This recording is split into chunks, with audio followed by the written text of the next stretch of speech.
Dalam UP_TVET, menariknya perhatian kepada adik-adik kita dekat UP_TVET adalah bidang kemahiran. Kalau di UP_TVET, berapa kos boleh mohon? Okey, based on daripada yang saya faham, sekarang ni yang saya tengok ada 5 kos yang boleh dimohon bidang tersebut. Dalam UP_TVET, menariknya perhatian kepada adik-adik kita dekat UP_TVET adalah bidang kemahiran. Bila kita sebut tentang bidang kemahiran, berbeza dengan UPU.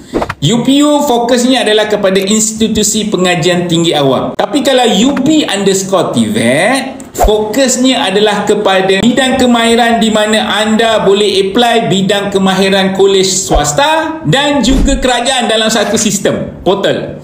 Kalau UPU satu je, institusi pengajian tinggi awam atau anda kerajaan. Tapi UP_TVET, kolej swasta pun ada, kolej kerajaan pun ada. So mudah untuk anda apply sebab UP_TVET memfokuskan kepada anda yang minat kemahiran bidang yang anda minat. Sebab tu kenapa ada swasta dan kerajaan.